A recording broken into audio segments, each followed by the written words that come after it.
with CrossFit Survival Weightlifting, and we're here to talk about the mobilization portion of the programming. So the first one we're going to do, we actually already showed once in the programming, but I'm going to go over it again because I think it's really important, and that's going to be the T-spine extension stretch. So what you want to do is get a nice long roller. It doesn't have to be a rubber roller, but it can. You want to go ahead and sit on the floor, and you want to make sure that the roller is right at the base of your scapula. Okay, so I'm going to go ahead and lay back on that roller at the base of my scapula. I can go ahead and roll back and forth a few times to kind of get the tissue prepared. And then I'm going to stop here, go ahead and lean my head back, reach my arms out straight until they touch the floor. And then from here, I'm going to begin the process of slowly lowering my butt down to the floor until I get that full upper back extension that I'm looking for. Once I have that, I'm just going to hang out here for about 30 seconds to a minute or so until I achieve that stretch. Come up nice and slow. Okay, the next one we're going to go over is the lats rollout. Once again, I really recommend the rumble roller. Nice and knobby, gets in a lot deeper than a standard roller, but a standard roller that will do. And you want to begin by putting this kind of right at the top of your underarm with your palm facing up. And we're just going to start by just sort of rocking back and forth pretty slowly to see if we have any knots right there. If you have a knot, you want to go ahead and stop and hang out there on it a little bit, or you can sort of rotate around on it to sort of dig in.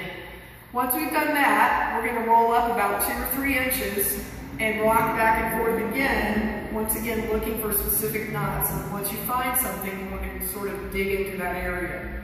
You want to slowly work your way up all the way until you reach the bottom of your rib cage. Okay, so we're just going to keep pushing our hips up, rocking back and forth until we get all the way to the bottom. Okay, you want to do that on both sides, spend a few minutes on each side for that one as well. All right, the next one we're going to go over is our wall hip flexor stretch. So come on over here to the wall. I like to set this up on a short box.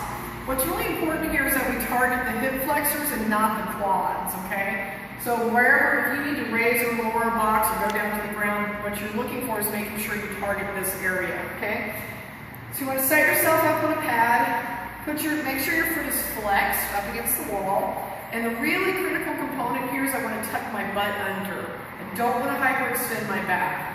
I want this foot out front with the ankle directly underneath the knee, and then from here I'm butt tucked under, just pushing forward, really getting a good stretch in this area. Now if I want to also stretch my psoas, I can simply reach up and over, and I can feel that really good stretch here at the same time. I want to spend about 2 to 3 minutes on each side. Okay. All right, the next one we're going to go over is the front rack band stretch. Okay, so this one you want to start off with a pretty good sized band, and we're going to go ahead and wrap it around the top of our hand, grab it, and then I'm going to rotate around, getting my elbow up. The most important part of this is I really want that palm to face up to mimic that front rack position.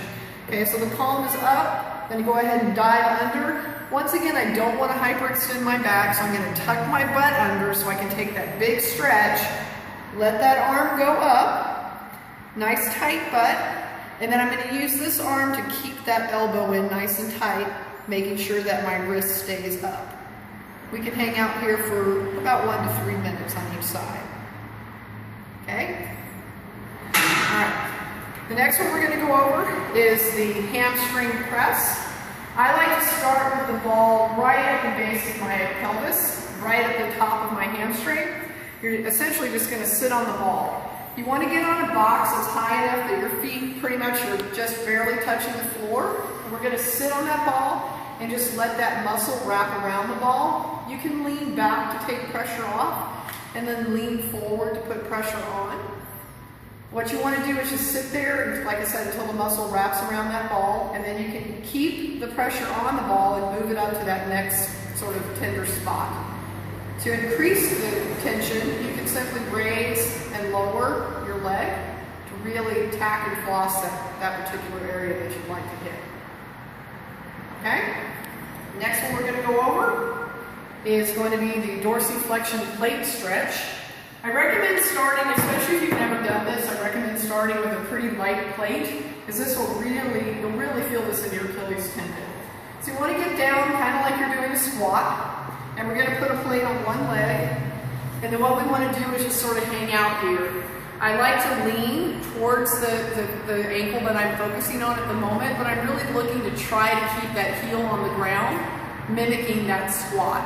So right now I can really feel this in my shin, but I also feel it in my Achilles tendon.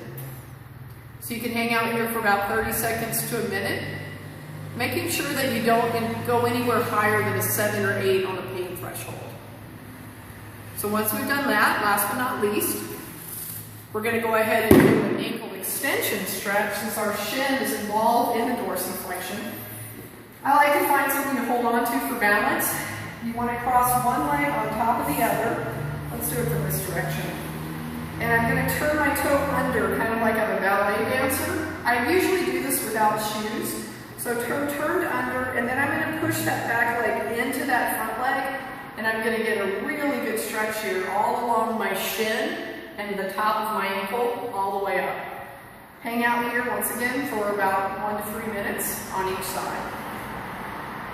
And that's it for the stretches for week 1.